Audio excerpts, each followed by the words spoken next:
Welcome back to my channel mommy's planet India. आज की video में हम बात करेंगे इंग्लिश अल्फ़ाबेट और उनके फोनिक साउंड के बारे में। फोनिक साउंड यानी जो अल्फ़ाबेट साउंड प्रोड्यूस करता है। अब आप सोचेंगे अल्फ़ाबेट तो सेम नेम होता है, सेम साउंड होता है, तो अलग सा साउंड क्या हो गया? तो देखिए, हिंदी के जो वर्णमाला के अक्षर होते हैं जैसे तो अ की जो आवाज़ है वो अ ही आती है। क की आवाज़ क ही होती है, तो क का साउंड क ही होता है। लेकिन जब हम इंग्लिश अल्फ़ाबेट की बात करते हैं, जो हमारे 26 अल्फ़ाबेट हैं, तो इनके जो साउंड होते हैं वो अलग होते हैं। ए हुआ अल्फ़ाबेट का नाम और अल्फ़ाबेट ए का साउंड हुआ एह। इसी तरह बी हुआ अल्फ़ाबेट का नाम और बी का साउंड हुआ ब। क्या साउंड हुआ? ब। तो जब बच्चे ये साउंड पहचानने लगेंगे तो उसके बाद क्या होगा, उनकी जो इंग्लिश रीडिंग है वो आसान हो जाएगी। तो चलिए फटाफट आज का वीडियो शुरू करते हैं और जानते हैं 2600 जो इंग्लिश के अल्फ़ाबेट हैं उनके क्या साउंड होते हैं, उनके फोनिक साउंड क्या होते हैं। सबसे जो पहला लेटर है इंग्लिश का वो है हमारा ए।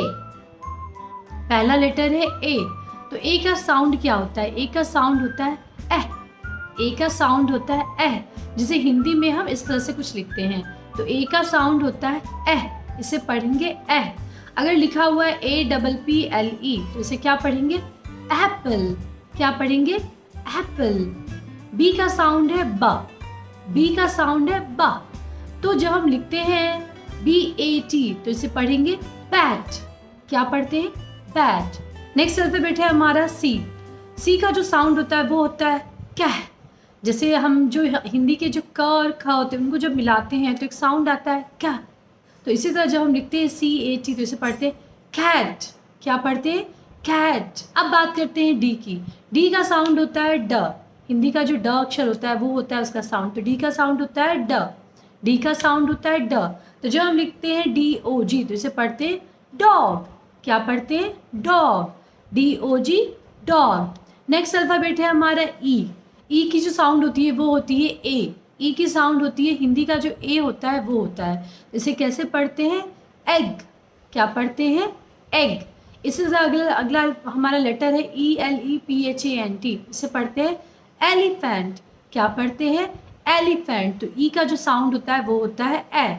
नेक्स्ट अल्फ़ाबेट ये है हमारा एफ। एफ की जो साउंड होती है वो हिंदी के अक्षर जो फ होता है वो होता है। इसे कैसे पढ़ते हैं? फ। क्या पढ़ते हैं? फ। तो एफ की साउंड क्या होती है? फ। तो जब हम लिखते हैं FLOWER तो इसे पढ़ते हैं फ्लावर। क्या पढ़ते हैं? फ्लावर। क्या पढ़ते हैं? फ्लावर। नेक्स्ट अल्फ़ाबेट है हमारा जी। जी की साउंड होती है ग। जी की साउंड होती है, हिंदी का जो अक्षर ग होता है वो। तो जी की साउंड होती है ग। तो जब हम लिखते हैं GOT तो इसे पढ़ते हैं गोट। क्या पढ़ते हैं? गोट। ग जो हमारी कंठ से आवाज़ आनी चाहिए, गोट। क्या पढ़ेंगे? गोट। नेक्स्ट अल्फ़ाबेट ये है हमारा एच।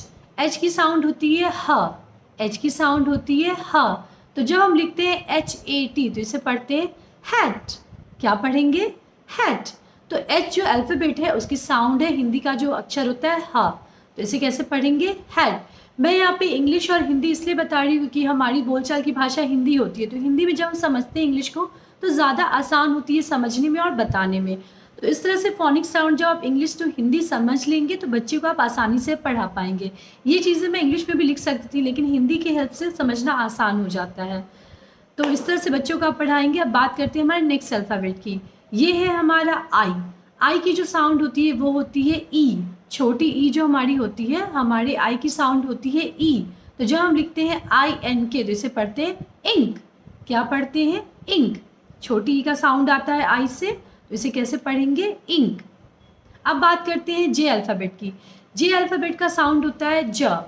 जे अल्फ़ाबेट का साउंड होता है, हिंदी का जो वर्णमाला का अक्षर होता है ज। तो इसे कैसे पढ़ेंगे? JUG। इसे पढ़ेंगे जग। क्या पढ़ेंगे? जग।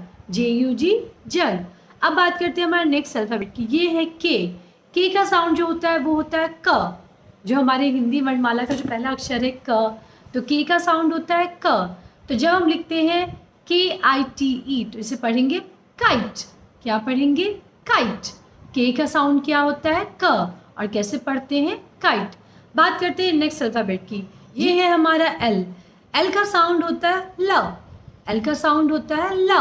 तो जब हम पढ़ते हैं LION तो इसे पढ़ेंगे लॉयन। क्या पढ़ेंगे? लॉयन। तो टंग जो है वो दांत के ऊपर वाले दांत के पीछे जानी चाहिए, ऐसे पढ़ेंगे लॉयन। क्या पढ़ेंगे? लॉयन। तो एल का जो साउंड होता है वो होता है ल। क्या होता है? ल। अब बात करते हैं एम की। तो एम का साउंड होता है म। एम का साउंड होता है म, इस तरह से म। क्या है? म। तो जब हम लिखते हैं MONEY तो इसे पढ़ते हैं मनी। क्या पढ़ते हैं? मनी। म जो आवाज़ है वो आती है एम साउंड से, तो इसे कैसे पढ़ेंगे? मनी।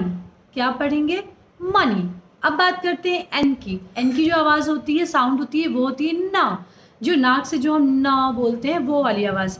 तो जैसे हम एन है तो एन का सब साउंड होगा वो होगा ना, तो हम पढ़ते हैं NEST, तो इसे पढ़ेंगे नेस्ट। क्या पढ़ेंगे? नेस्ट। क्या पढ़ेंगे? नेस्ट। अब बात करते हैं नेक्स्ट अल्फ़ाबेट की। ये है हमारा ओ। ओ का जो साउंड होता है वो होता है ओ। ओ का साउंड क्या होता है? हिंदी का ओ। तो जब हम लिखते हैं OWL तो इसे पढ़ते हैं ऑल। क्या पढ़ते हैं? ऑल। क्या पढ़ते हैं? ऑल। क्या पढ़ते हैं? ऑल। अब बात करते हैं नेक्स्ट अल्फ़ाबेट की। नेक्स्ट है हमारा पी का जो साउंड होता है वो होता है प। पी का साउंड होता है प। जैसे प और फ के बीच को जब मिलाएंगे तो कैसा साउंड आएगा? प। प। क्या होगा? प। लिखते तो इसे प है, लेकिन जब इसे पढ़ते हैं तो इसे पढ़ते हैं प। जैसे हम लिखते हैं PARROT तो इसे पैरोट नहीं पढ़ेंगे, इसे पढ़ेंगे पैरोट। नेक्स्ट हमारा जो अल्फ़ाबेट है वो है क्यू। तो क्यू का जो साउंड होता है वो होता है क्व। क्यू का साउंड होता है क्व। आधा का और व जो संयुक्त होता है वो, तो इसे कैसे पढ़ते हैं? क्व। तो जब हम लिखते हैं QUEEN तो इसे पढ़ते हैं क्वीन। क्या पढ़ते हैं? क्वीन। हमारा आर। आर की जो साउंड होती है वो होती है र, इस तरह से। तो जब हम लिखते हैं RAT तो इसे पढ़ते हैं रैट। क्या पढ़ते हैं? रैट। आर को थोड़ा ट्विस्ट करके यहाँ पढ़ना है, यहाँ पढ़ना है रैट। क्या पढ़ना है? रैट। तो आर की जो साउंड होती है वो होती है र। अब बात करते हैं नेक्स्ट अल्फ़ाबेट की। ये है एस। तो एस का जो साउंड होता है वो होता है स। एस का साउंड होता है स। तो जब हम लिखते हैं SUN तो इसे पढ़ते हैं सन। SUN तो यहाँ पढ़ते हैं सन। तो एस का साउंड होता है वो होता है स। अब बात करते हैं नेक्स्ट अल्फ़ाबेट की। ये है टी। तो टी का जो साउंड होता है वो होता है ट। टी का जो साउंड होता है वो होता है ट। तो जब हम लिखते हैं TUB तो इसे पढ़ते हैं टब। क्या पढ़ते हैं? टब। अब बात करते हैं हमारे नेक्स्ट अल्फ़ाबेट की। ये है यू। यू का जो साउंड होता है वो होता है अ। ये थोड़ा सा अलग है। यू का साउंड क्या होता है? अ। के का साउंड क और यू का साउंड अ। तो जैसे हम लिखते हैं URCHIN तो इसे पढ़ते हैं अर्चिन। क्या पढ़ते हैं? अर्चिन। अब बात करते हैं नेक्स्ट अल्फ़ाबेट की। ये है आपका UV। ये है आपका इंग्लिश का अल्फ़ाबेट V फॉर वैन। तो यहाँ पे जो इसका हिंदी साउंड होता है वो होता है व। क्या होता है? व। लेकिन व में भी थोड़ा ट्विस्ट है। जैसे वी का जो होता है व व व, थोड़ा अलग तरह से व को प्रोनाउंसिएट करते हैं। जैसे हम लिखते हैं VAN तो इसे पढ़ते हैं वैन। क्या पढ़ते हैं? वैन। क्या पढ़ते हैं? वैन। नेक्स्ट अल्फ़ाबेट है हमारा W। W का जो साउंड होता है वो होता है व। क्या होता है? व। W का साउंड होता है व। W का साउंड होता है व। तो जब हम पढ़ते हैं WATCH इसे पढ़ते हैं वॉच। क्या पढ़ते हैं? Watch. WATCH watch. WATCH watch. अब बात करते हैं नेक्स्ट अल्फ़ाबेट की। ये है हमारा X। X for Xmas tree. तो इसका जो साउंड होता है, फोनिक साउंड, वो होता है आधा क और श। एक्स। क्या है? आधा क और श। तो इसे पढ़ते हैं एक्स। जैसे एक्समस, एक्समस ट्री, एक्सरे। तो यहाँ आधा क और स का साउंड आता है। नेक्स्ट अल्फ़ाबेट है हमारा वाई। वाई की जो फोनिक साउंड होती है वो होती है य। तो जैसे हम लिखते हैं YAK तो इसे पढ़ते हैं याक। YAK याक। या फिर YARN इसे पढ़ते हैं यार्न। क्या पढ़ते हैं? यार्न। तो वाई की जो फोनिक साउंड होती है वो होती है य। अब बात करते हैं हमारे लास्ट अल्फ़ाबेट की। जो 26वें अल्फ़ाबेट में जो लास्ट अल्फ़ाबेट है वो है हमारा Z। तो Z की जो फोनिक साउंड होती है वो होती है ज। Z की जो फोनिक साउंड होती है वो होती है ज। तो जब हम लिखते हैं ZOO तो इसे पढ़ते हैं जू। क्या पढ़ते हैं? जू। तो फिलहाल के लिए बच्चों को आप अल्फ़ाबेट पहचानना आपने सिखा दिया। अब उनको हर अल्फ़ाबेट का फोनिक साउंड सिखाइए।